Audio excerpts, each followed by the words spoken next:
voces y los programas más influyentes del periodismo peruano. Aarón Salomón de Altavoz Tendencias, Rumi Ceballos de Altavoz, el reconocido Augusto Álvarez Rodríguez de A3RNet y ahora también Alberto Bengolea, que se une a Monitor, analizan la actualidad desde canal digital, redes, radio y televisión.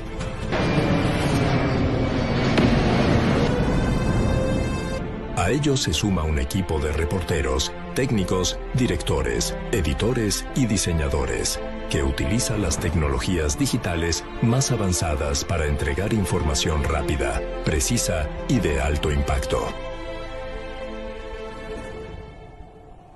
Monitor, líderes para informar a los líderes. Monitor, la multiplataforma donde convergen las voces y los programas más influyentes del periodismo peruano. Aarón Salomón de Altavoz Tendencias, Rumi Ceballos de Altavoz, el reconocido Augusto Álvarez Rodríguez de A3RNet y ahora también Alberto Bengolea, que se une a Monitor, analizan la actualidad desde canal digital, redes, radio y televisión.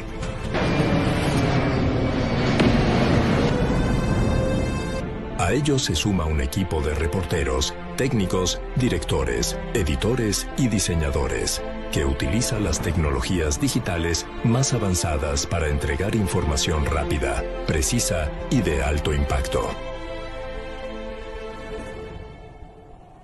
Monitor, líderes para informar a los líderes. Monitor, la multiplataforma donde convergen las voces y los programas más influyentes del periodismo peruano, que utiliza las tecnologías digitales más avanzadas para entregar información. Monitor, líderes para informar.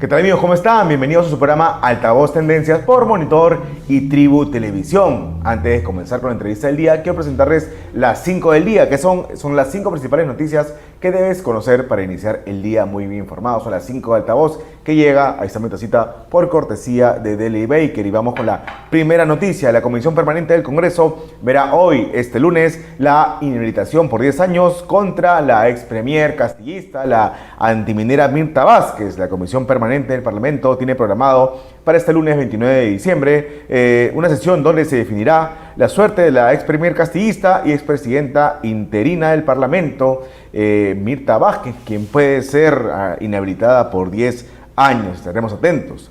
Vamos con la segunda noticia. Tomás Gálvez arremete contra Mirta Vázquez tras queja. Usted aprobó acusarme cuando estaba luchando por mi vida, le recordó Gálvez, el fiscal de la Nación interino. Vamos con la tercera noticia. César Acuña, hoja de vida ante el Jurado Nacional de Elecciones, revela sentencia por alimentos y un historial de denuncias por violencia familiar. Como parte del procedimiento para los postulantes a las elecciones 2026, Acuña, candidato presidencial por APP, reconoció en su hoja de vida la existencia de una sentencia del 17 Juzgado de Familia de Lima. El fallo ratifica su obligación de prestar una pensión de alimentos de forma mensual y adelantada a favor del hijo que tiene con Jenny Gutiérrez Weissman. Sismo en Chimbote dejó 25 heridos y lamentablemente 12 hospitalizados. El MINSA informó que 25 personas resultaron heridas tras el sismo ocurrido en Chimbote, provincia del Santa, en Ancash. De ellas, 12 permanecen hospitalizadas y 13 recibieron alta médica, según reportó el Centro de Operaciones de Emergencia COE del sector. Académicos y políticos, finalmente, las 5 del día, cerramos con una positiva. Académicos y políticos iberoamericanos se reúnen para hablar sobre el futuro de la democracia. Los líderes políticos, analistas y expertos de Iberoamérica participarán en la Masterclass Panorama Político Internacional, una jornada virtual organizada por la Academia Internacional de Liderazgo Democrático que abordará los principales desafíos que enfrentan hoy las democracias en la región. Este foro se realizará el próximo sábado 3 de enero y será vía Zoom. Ya tenemos en el set a Alex Segures, candidato a diputado por Renovación Popular, va con el número 4 por Lima. ¿Qué tal, Alex? ¿Cómo estás? ¿Qué tal? Muchas gracias por la entrevista. Gracias a ti por la invitación. ¿Qué tal? El fiscal de la Nación interino, Tomás Gálvez, ha anunciado que finalmente va a desactivar los equipos especiales, principalmente el equipo especial Lavajato, en Bajada de Raíces, el 6 de enero. ¿Cuál es el legado de este equipo especial Lavajato? Ninguno. ¿Qué legado positivo tenemos con respecto a estos equipos especiales de fiscales? Lo único que hemos visto ha sido que han estado haciendo shows mediáticos, pero ningún beneficio para el país, ¿no? El acuerdo llegado con OAR fue realmente nefasto para el Perú, ¿no? Sí, claro. Solamente la corrupta consultora aceptó delitos en 4 proyectos y dejó el resto y solamente se comprometió a pagar la irrisoria suma de 610 millones de soles como reparación civil. Un escándalo, ¿no? Nada para todo lo que sea ahora del país. O sea, yo estoy de acuerdo con que se desactiven esos equipos especiales que en realidad, como te digo, no han hecho nada en favor del Perú.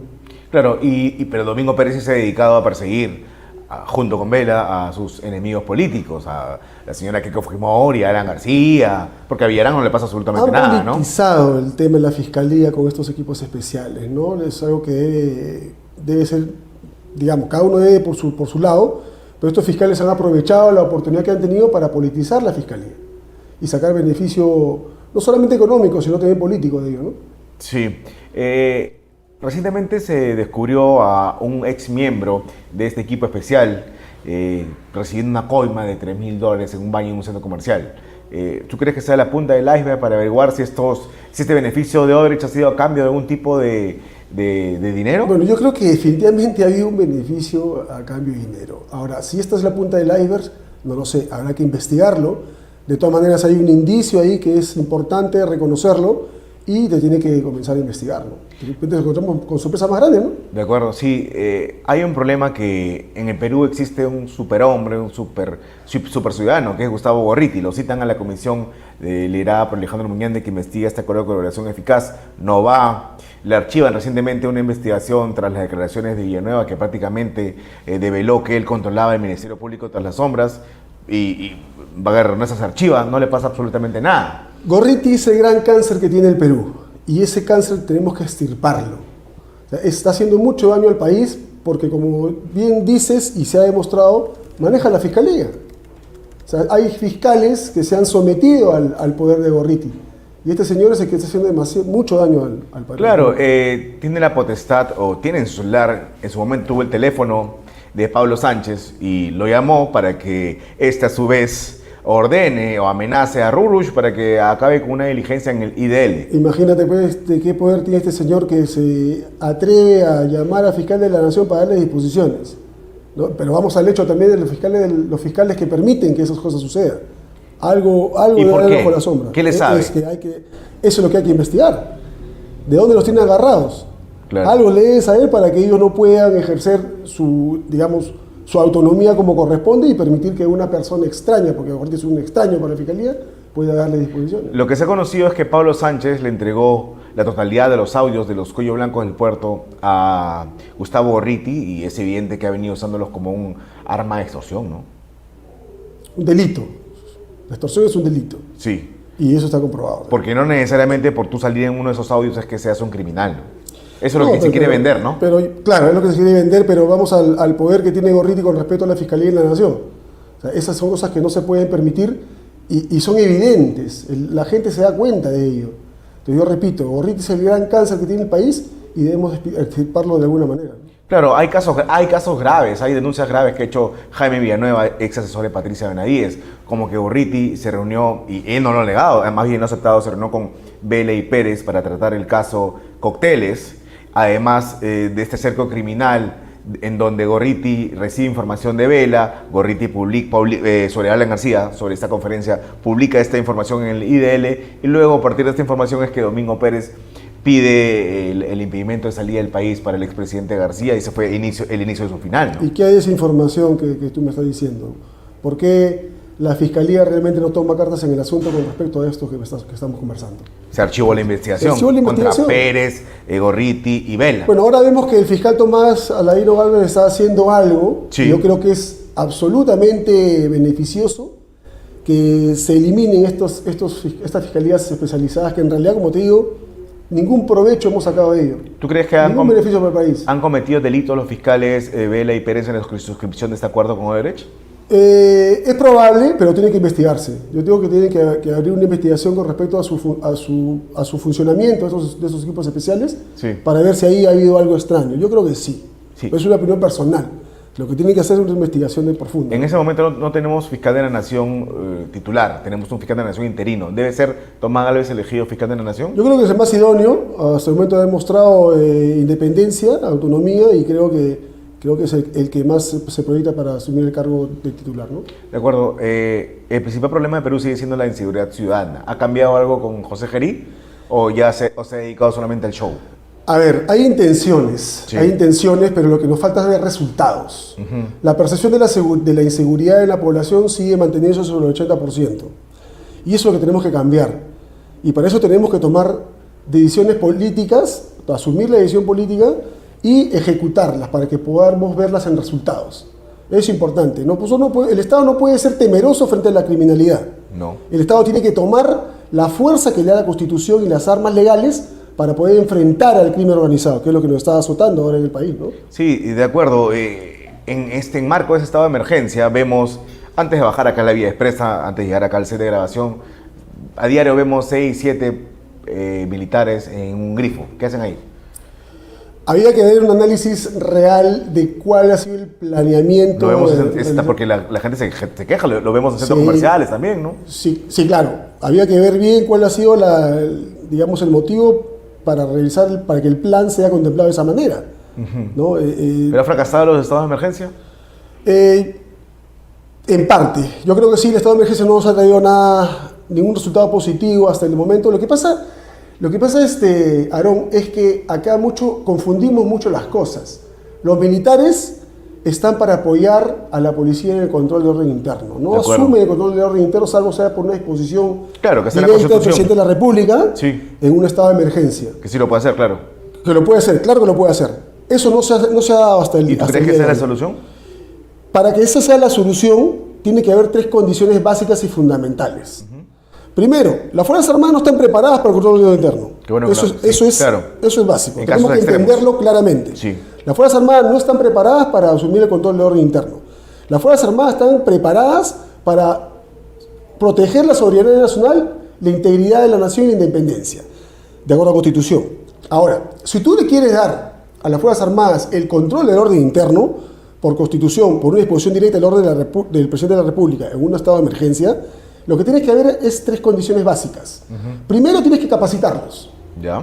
Tienes que capacitarlos. Claro, está fácil, ¿no? Sí. Tienes que capacitarlos. Segundo, tienes que darles los recursos. Y tercero, debes dar el marco legal correcto. Que es lo más importante, porque si abates un delincuente, van a terminar presos, ¿no? Y ha pasado anteriormente, cuando las Fuerzas Armadas han querido intervenir o han querido ejecutar algún tipo de acción, luego han salido enjuiciados. Mira lo que ha pasado en Ayacucho, en Puno, ¿no? Sí.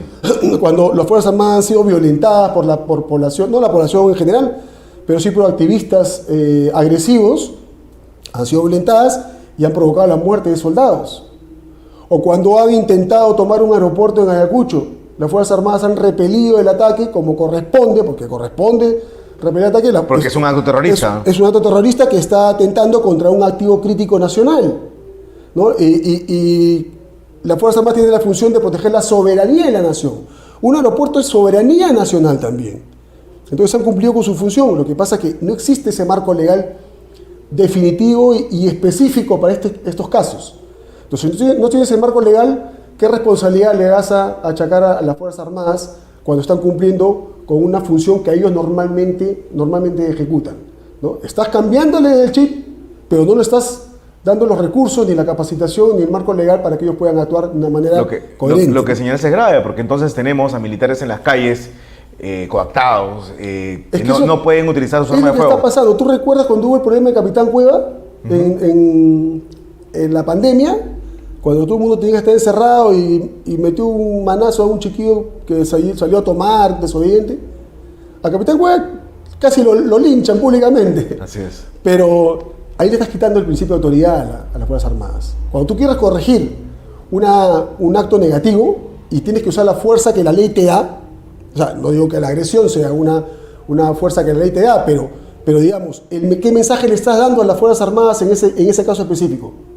Tú no puedes corregir nada porque si no vas a salir enjuiciado o vas a salir... ¿Y si no pueden usar su arma de fuego, ¿para qué salen entonces? Justamente a eso voy yo. No estamos preparados para asumir el control interno. Si vas a salir, tiene que ser con toda la fuerza que te da la ley. O sea, dale toda la fuerza que te da la Constitución y la fuerza que te da el Estado para combatir la criminalidad.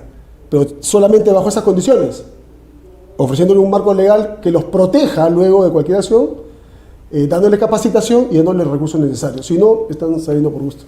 Y su mera salida sin usar armas de fuego no es ningún elemento disuasivo. Porque puede constituir un elemento disuasivo, pero la criminalidad organizada en estos momentos que estamos viviendo, claro, como que la disuasión no es un arma con quien puedes combatirlo, ¿no? ¿Y ellos saben que los militares no les van a disparar? Saben perfectamente. Ellos también tienen asesores legales, sí, también tienen abogados que los orientan. Entonces ellos saben perfectamente de que los militares no van a ejecutar ninguna acción de fuerza, porque no tiene contemplado, la ley no lo respalda en ese aspecto. Y el presidente de la República no ha dado la disposición de que ellos controlen el orden interno. Solamente estado de emergencia, como corresponde. Y los militares como disuasivo. Y los militares como disuasivo, nada más. No, pero es que no, así no se puede acabar. Así no vamos a dar una parte. ¿Tú crees que y si es que no se toma esa decisión y si la policía sigue controlando el orden interno, qué tendría que hacer la policía para acabar con la inseguridad? A la policía tenemos también que darle los recursos. Primero tenemos que recuperar el principio de autoridad. Entonces, tenemos que tomar la decisión política para ello. Y tenemos que reforzar a la policía en recursos y sobre todo en inteligencia, que es básico.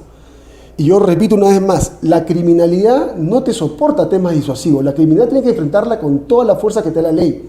Tienes que dotar de inteligencia a la policía para que tú puedas prevenir el delito.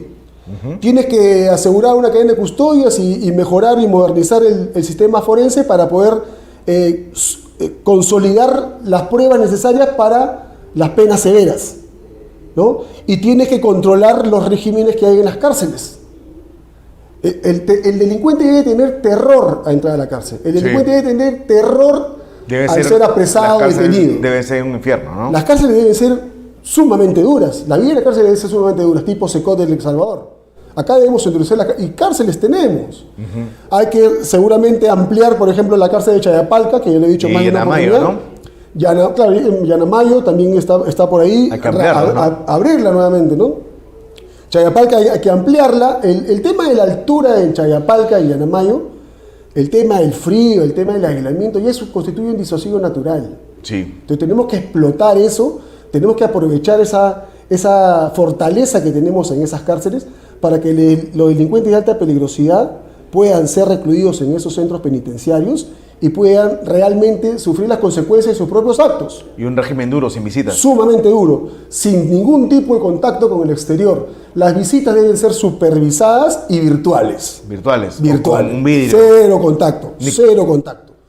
Ahí le impides que ellos sigan manejando sus actos criminales desde las cárceles, porque no van a tener celular.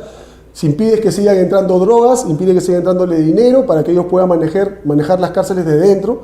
Eso es lo que debemos seguir. Impides también que la gente del INPE se corrompa. Porque es una entidad en ese momento que está corrompida, ¿no? El INPE está totalmente podrido. Y vemos que en los celulares entran celulares, antenas, pero hay que ver por qué está corrompida el INPE. ¿Qué cosa le ofreces tú a la gente del INPE? Y eso es una de las cosas que también debemos proponer en el próximo quinquenio. Necesitamos reformar el sistema del INPE. ¿Cómo reformarlo? Tratar de profesionalizarlo. No es un tema a corto plazo, será a mediano o largo plazo, pero debemos darle un incentivo a esa gente que trabaja, porque el sumo incentivo es ganar 1.500, 2.000 soles para cuidar 100 reclusos, que a la final es imposible que encontrar 100 reclusos una sola persona. ¿Y a qué echan mano? Echan mano del delegado del pabellón, ¿no?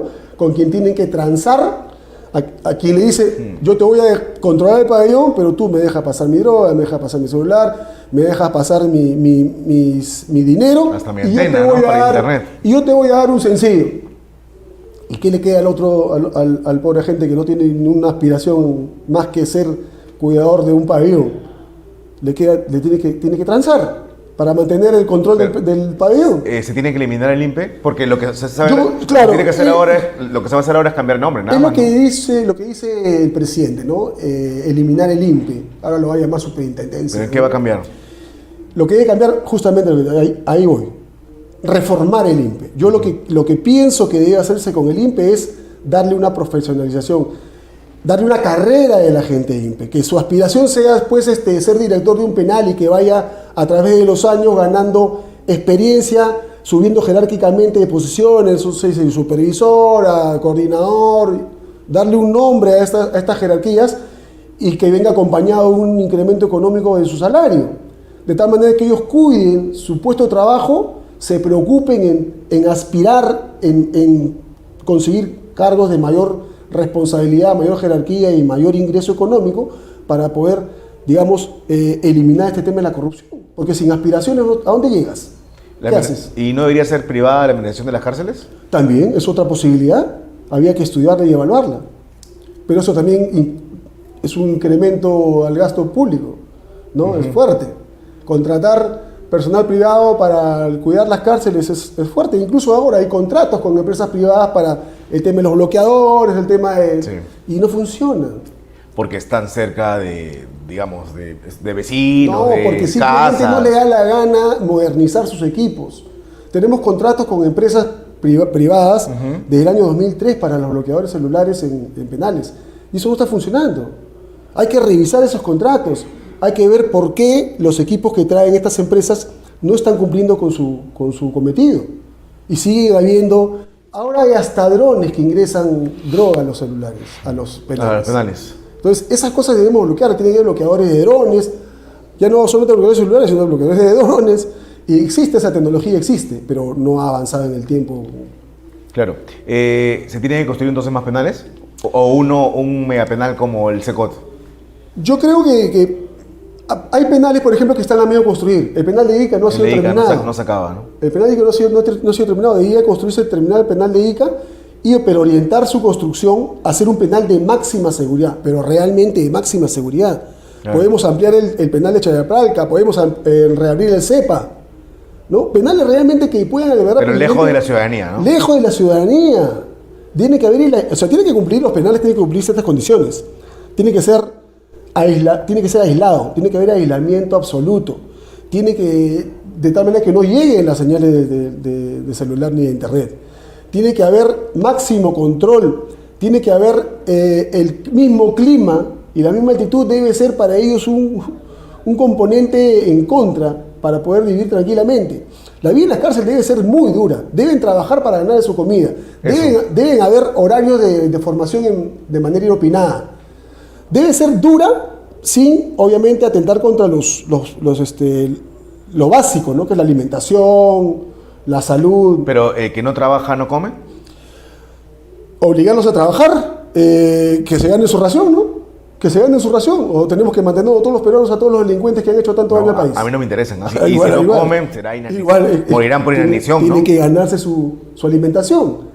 Tiene que, así como cualquiera que está afuera, el que está libre, trabaja para poder llevar pan a su casa, para poder alimentarse. Y el que está adentro, ¿se le va a pasar de gratis? Vamos a hacer una pausa comercial y ya regresamos. Estamos en Altavoz Tendencias por Monitor y Tribu Televisión. Ya volvemos en breve.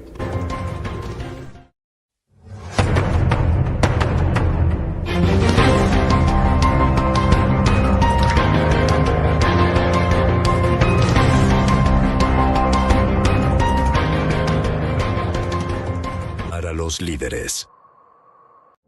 Monitor, la multiplataforma donde convergen las voces y los programas más influyentes del periodismo peruano.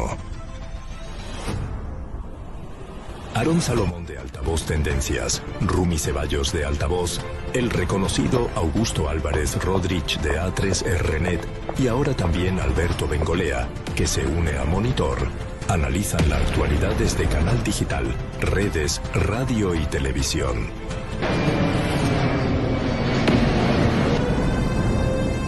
A ellos se suma un equipo de reporteros, técnicos, directores, editores y diseñadores, que utiliza las tecnologías digitales más avanzadas para entregar información rápida, precisa y de alto impacto. Monitor, líderes para informar a los líderes. Monitor, la multiplataforma donde convergen las voces y los programas más influyentes del periodismo peruano. Aarón Salomón de Altavoz Tendencias, Rumi Ceballos de Altavoz, el reconocido Augusto Álvarez Rodríguez de A3RNet y ahora también Alberto Bengolea, que se une a Monitor, analizan la actualidad desde canal digital, redes, radio y televisión.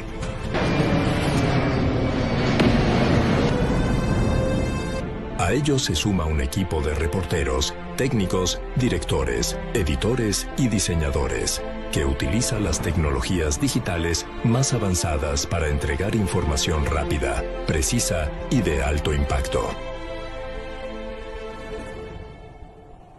Monitor, líderes para informar a los líderes.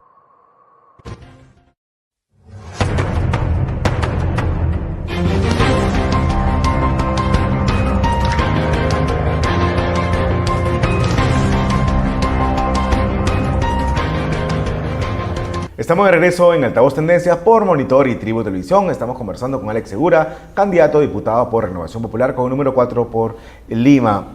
Alex, antes del corte estábamos mencionando cómo debería ser un verdadero régimen penitenciario. Las cárceles deberían ser un infierno, los presos deberían trabajar para poder comer, pero eso no se va a poder si seguimos adscritos al sistema interamericano de derechos humanos. Tenemos que salirnos entonces.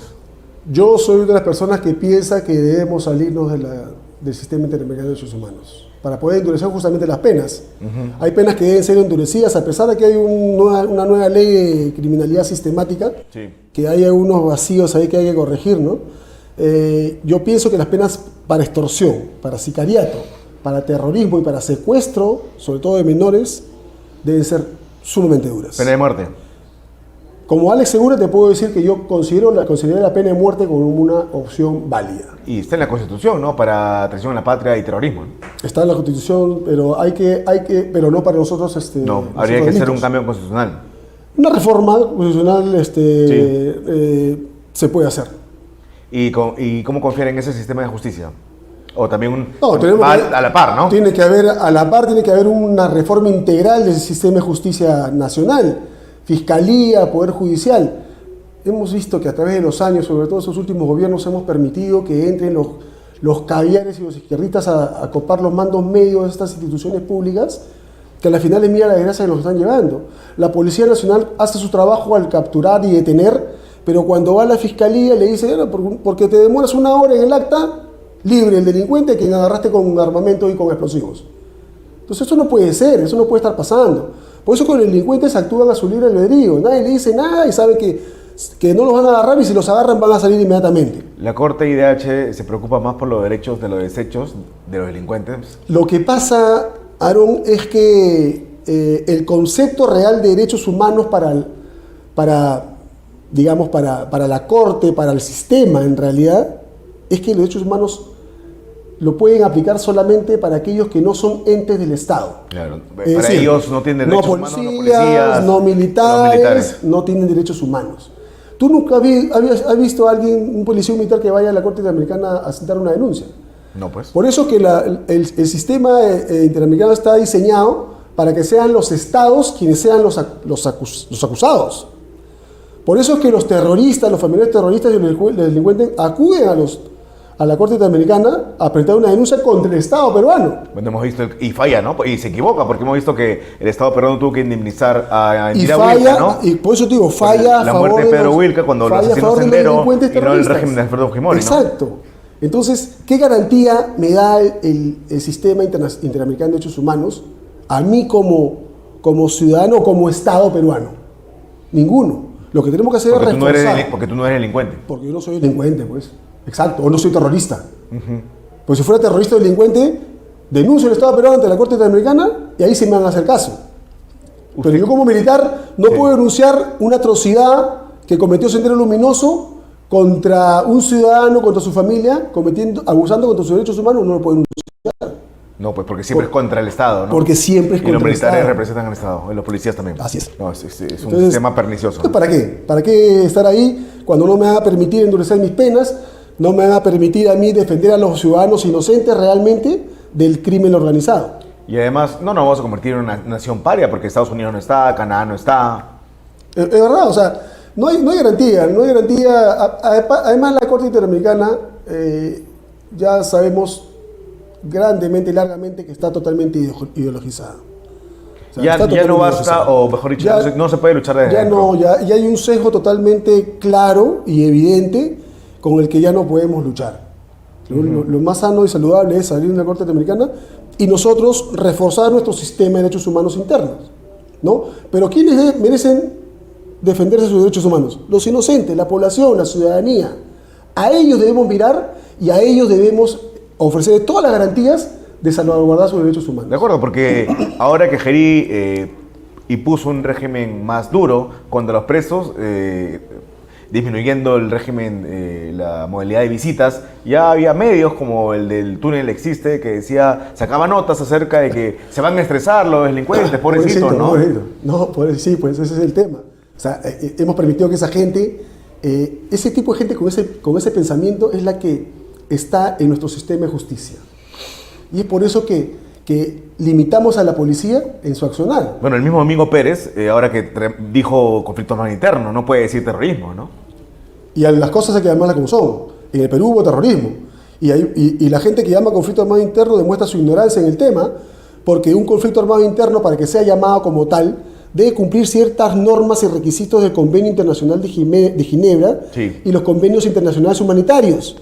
Si no La cumple regla de la guerra. la regla de la guerra para que sea llamado un conflicto armado interno entre dos fuerzas beligerantes, ¿no? Y una de ellas es, por ejemplo, no meterse con la población civil. Claro, pero Y acabó Centro Luminoso secuestros, y el MTA se han metido, asesinatos, ha sido la población una civil sangría, quienes ¿no? han sufrido las consecuencias de sus actos criminales, ¿no? Hablando del MRTA, ¿es cierto que Javier Collado capturó a Artemio, lideró la captura de Artemio? ¿O eso es falso? Eso es totalmente falso, lo hizo el ejército.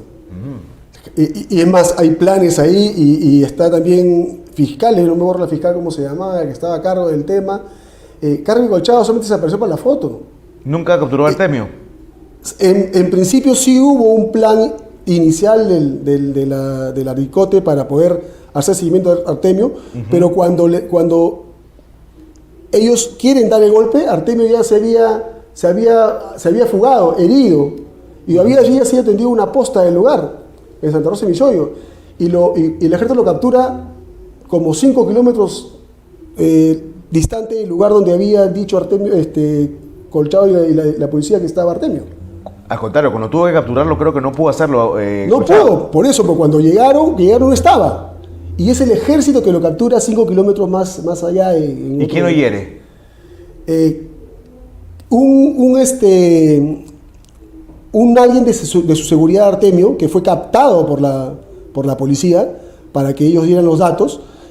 Él supuestamente lo iba a eliminar a Artemio cuando estaba durmiendo, pero Artemio no se dio cuenta, se mueve y le da su disparo y le dispara en la mano y lo hiere en la mano.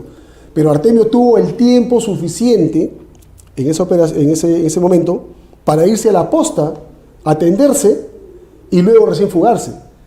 En ese entonces la policía todavía pensaba que Artemio seguía en el lugar, herido, pero no era así, eso no era verdad. La policía lo captura el ejército, como te digo, 5 kilómetros. Entonces queda claro que no fue Javier Colchado quien capturó al Artemio. No fue como que también es claro de que Javier Colchado no estuvo en Chavín de Wander. No. ¿Qué hizo en el operativo? Nada. Porque la policía no participó, ¿no? La policía no participó. Él dice que analizó las escuchas. Pero yo te voy a poner dos cosas claras para que se desvirtúe esta situación de Colchado, de que tremendo farsante. Colchado en ese momento, en el año 96, debió haber sido un oficial recién egresado de la escuela de oficiales o todavía haber sido cadete. ¿Ya? ¿Qué experiencia puede tener un oficial en su primer año de oficial, un alférez, en su primer año oficial, con respecto a análisis de inteligencia? No hay ninguna. Ninguna. ¿No? Porque tú para hacer análisis de inteligencia tienes que tener cursos, tienes que tener experiencia, tienes que cumplir una serie de requisitos. Ninguna. Análisis de inteligencia, análisis de escucha por ningún lado. Dos, cuando se activa o cuando hay una crisis de esta naturaleza, se activan todos los servicios de inteligencia de las 3 Fuerzas Armadas y de la Policía Nacional. Todos. y todos confluyen para comenzar a buscar sus propias informaciones, ¿no? Cuando comenzó a haber una fuga de esas informaciones, porque el SIN canalizaba esas informaciones, el SIN lo que hace es limitar el compartimentaje de la información y crea un grupo especial para el tema Chavín de Huántar. Un grupo especial en el que no estaba la policía. El sistema de inteligencia del ejército, de la marina, de la FAP, igual seguían trabajando. Seguían trabajando como también trabajaba la policía, pero por su propio lado. Pero el equipo especial para la operación Chavín de Huántar era propio del SIN y eso lo manejaba el SIN. No hubo intervención de la policía en esa etapa. ¿Y por qué Colchado ha mentido? ¿O qué pasó? Por supuesto, claro que ha mentido. Pero le ha mentido a toda la policía. ¿Y le han creído? Y le han creído. La policía no le ha creído porque la policía en sus informes... El Poder Judicial, ¿no? En sus informes que da el Poder Judicial, ellos claramente dicen no hay argumento para que Colchado ascienda por mérito de una acción militar. ¿Y cómo consiguió fallo favorable? Habrá que ver ese tema.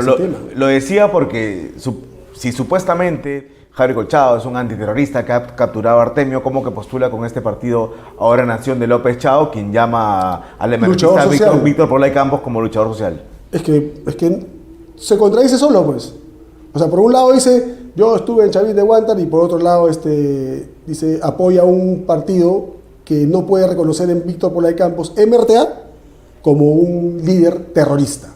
Así es. Lo llama como luchador social, luchador político, ¿no? Increíble, pues hay gente que es así, y todavía hay gente que piensa votar por ese tipo de partidos, ese tipo de personas que tanto daño le han hecho al país. ¿Alfonso López Chao es un filoterrorista? Yo creo que es un caviar. Creo que es un caviar absoluto, ¿no? Que quiere aprovechar las oportunidades que se le están presentando y quiere aprovecharse de gente que es ingenua. En la Cámara de Diputados es donde se van a gestar los proyectos. La Cámara de Senados o el Senado los va a revisar. ¿Cuál sería tu iniciativa fundamental? Yo tengo 3 ejes a los que quiero apuntar, pero básicamente al principal, que es el tema de la seguridad ciudadana. Y para ello, como te digo, se va a presentar iniciativas legislativas que permitan el fortalecimiento de la inteligencia policial, porque a la policía tenemos que darle los recursos, a la inteligencia mucho más todavía. Y recuperarles el principio de autoridad a la policía. A la policía tenemos que respetarla. Sin respeto a la policía, sin reconocer la autoridad de la policía, no podemos llegar a nada. Y eso parte desde una decisión política. Sí. Nosotros en la Cámara de Diputados vamos a darle el soporte necesario y legal al Ejecutivo para que pueda tomar las acciones correspondientes, para que pueda promulgar leyes que van en beneficio de la población y de la ciudadanía en general, ¿no? Vamos a también a ver el tema que te comentaba hace un rato, de endurecer la vida en las cárceles. Nuevos regímenes para delincuentes de alta peligrosidad. Tranquilamente se puede hacer a través del proyecto de ley, ¿no? Por supuesto que sí, claro que sí, se puede hacer. Lo que pasa es que... No es reforma constitucional, ¿no? No. Esto tiene que ver con decisión política. Sí. Y alguien tiene que tomar el toro por las astas. Tiene que partir desde un punto inicial. Y ese punto inicial va a ser en el siguiente quinquenio la Cámara de Diputados. Y para eso estamos gente que... A ver, yo no te estoy hablando de la comodidad de un escritorio. Yo te hablo de la posición de una persona que ha combatido al terrorismo en sus años más cruentos, ¿no? Entonces, conozco y sé perfectamente que ha quedado unos aprendizajes y unas enseñanzas que debemos ahora aplicarlas. No puede haber un combate a la criminalidad con una ley débil. Tiene que haber ley con fuerza y fuerza con ley para poder tener resultados. Pero para eso debemos apuntar todos, ¿no? Tenemos que dar el punto de inicio y que la cosa siga corriendo en el Ejecutivo para que las pueda... Lo más importante es que el policía no tenga miedo de ir preso por abatido en el delincuente. Tenemos que proteger. Porque el policía no le tiene miedo al delincuente, no, le tiene miedo al sistema judicial, más bien. Es exacto, por eso. Tenemos que dar el marco legal, tenemos que proteger al policía, tenemos que nuevamente recuperar el principio de autoridad. Y el principio de autoridad se recupera partiendo de una decisión política. Cada uno en su campo, los que vamos a estar en la Cámara de Diputados, tenemos que hacerlo desde ahí, ¿no? Con iniciativas legislativas que permitan recuperar esa autoridad que merece la policía, que permitan también reconocer la independencia y la autonomía del sistema de justicia, pero para eso tenemos que reformarlo, tenemos que limpiarlo, tenemos que ver Tiene que haber tribunales especializados en sicariato, en extorsión. En terrorismo ya hay, en secuestro. Jueces sin rostro. Los jueces, juicios sumarios. Sí. No podemos pasarnos años de años en un caso para que pueda ser resuelto. Tiene que haber juicios sumarios. Cuando tú encuentras un delincuente con armamento, con explosivos, o alguien que no se agarró de flagrancia, juicio sumario, no puede durar más de 2 semanas. Y ya tiene que salir con sentencia y directo a la cárcel que corresponda. Si es crimen organizado y alta peligrosidad, a los penales de máxima seguridad, con el régimen que corresponda. El régimen totalmente duro para evitar que ellos sigan manejando su silo de crimen. Claro, cuando hubiéramos denunciado, una vez denunciado, mejor dicho, el pacto de San José, se puede aplicar todo eso. Sí, eso va a tomar su tiempo, se puede denunciar inmediatamente y eso también puede salir del mismo Congreso. La denuncia del pacto de San José tomará su debido tiempo que corresponda, mientras eso se puede ir aplicando las penas que te estoy diciendo, o se puede ejecutar las iniciativas legislativas que estoy mencionando. Ahora, también sabemos que para evitar que esto siga creciendo, para evitar que haya nuevos delincuentes, tenemos que echar mano de la prevención social, la formalización laboral. Tenemos que tener paquetes de medidas que impulsen la ayuda social a los jóvenes, a los niños. Tenemos que entrar a tallar en los colegios. Tenemos que impulsar que en los colegios se enseñe educación cívica, historia del Perú, valores democráticos, patriotismo. Que enseñen lo que realmente ocurrió, ¿no? Claro. Porque la historia la han venido contando los que perdieron, ¿no? Con mano izquierda y con tinta roja. Y es lo que debemos corregir. Y debemos comenzar de nuestra base, de los chicos, los niños. Tenemos que inculcarles el patriotismo. Porque como yo siempre digo, quien no conoce la historia del país, o quien no conoce el país, no lo va a amar.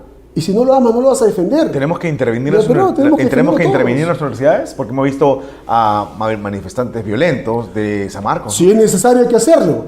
Yo repito, la ley sin fuerza fracasa. Y la fuerza sin ley también fracasa.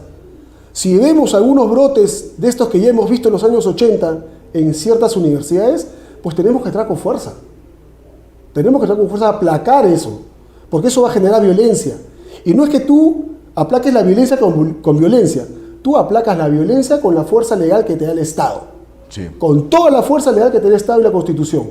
Y ahí debemos apuntar. No podemos ser un Estado tibio.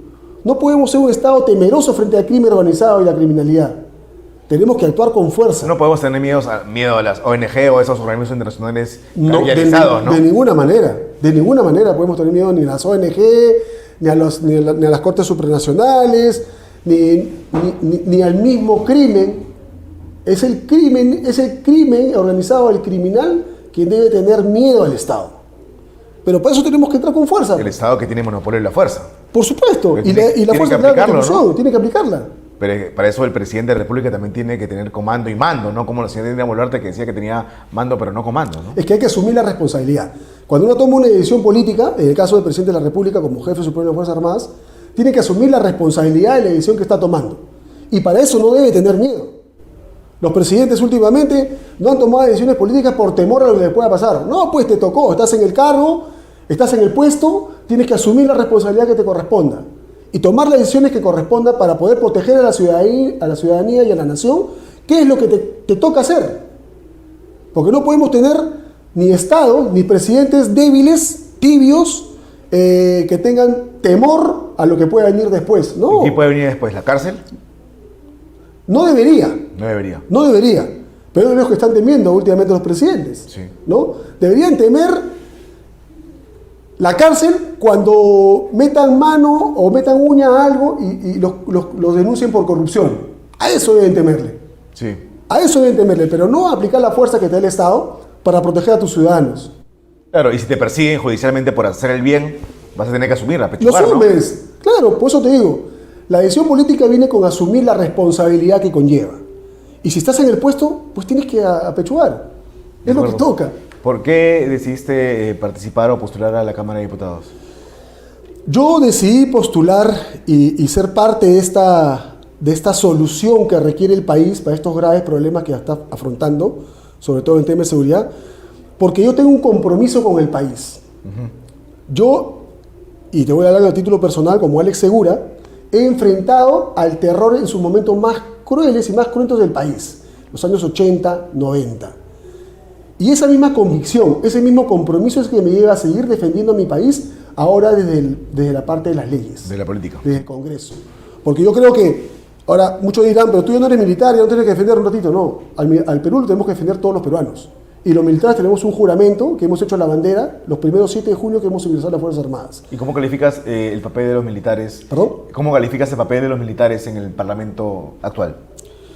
Yo creo que han hecho lo que han tenido una nota aprobatoria para mí. Seguramente algunos pensarán y dirán que esperaban más, sí, y seguramente que esperábamos más. Pero eso, sabiendo ya esos errores o esas falencias, vamos a aprender de lo que otros han hecho. Y hay que aprender por lo absurdo, ¿no? Uno normalmente dice, uno aprende sus propios errores. El hombre inteligente es el que aprende sus propios errores.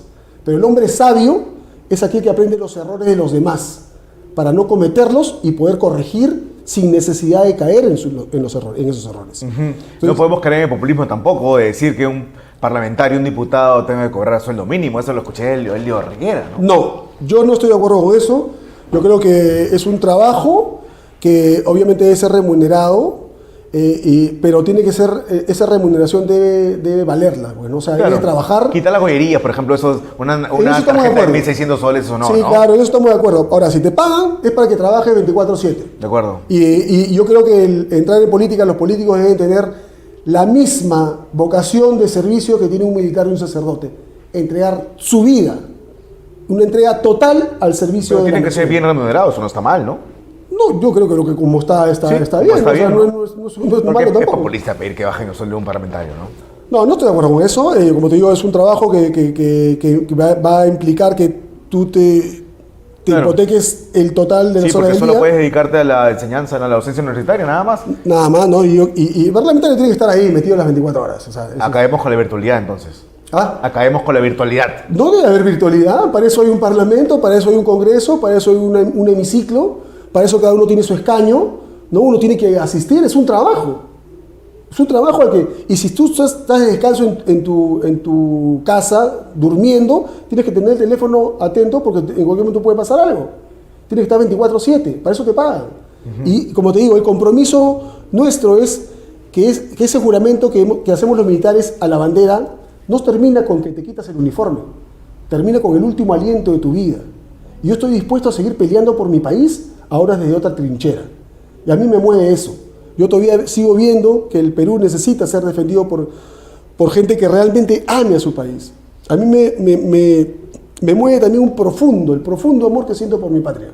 ¿Y por qué postulas con Renovación Popular? Porque pienso y estoy seguro que es el partido que defiende la familia, que defiende la vida de los inocentes, no la vida de los delincuentes, que defiende la patria, que defiende los valores democráticos. Es un partido que tiene un líder que considero es el único que está capacitado para gobernar el país. Y las personas que estamos abajo de él estamos dispuestos a darle ese soporte necesario. Yo veo a mis compañeros de Renovación Popular y todos son personas realmente admirables. Ahí tú no vas a encontrar un minero informal o ilegal como se decía. No vas a encontrar gente de mal vivir. Vas a encontrar gente comprometida con el fortalecimiento de la patria. Es muy importante. Muchas gracias, Alex, por la entrevista. Dinos tu número, por favor. Gracias a ti. ¿Alguna reflexión que quieres hacer para acabar con el programa? Sí, bueno, repito, no hablo del escritorio, hablo de la experiencia. Hablo de la experiencia de combatir en el campo de batalla. He defendido al país desde las trincheras más complicadas, en los momentos más complicados del Perú, y ahora quiero continuar haciéndolo desde el Congreso, para poder dar leyes que protejan a la población, y para ello lo único que tiene que hacer es marcar las 5 R's y en la Cámara de Diputados marcar el número 4. De acuerdo. Alex Segura. Muchas gracias, Alex. Eso fue la edición de lunes de su programa Altavoz Tendencias por Monitor y Tribu Televisión. Ya sabe, nos vemos mañana a las 8 de la mañana. Chau, chau.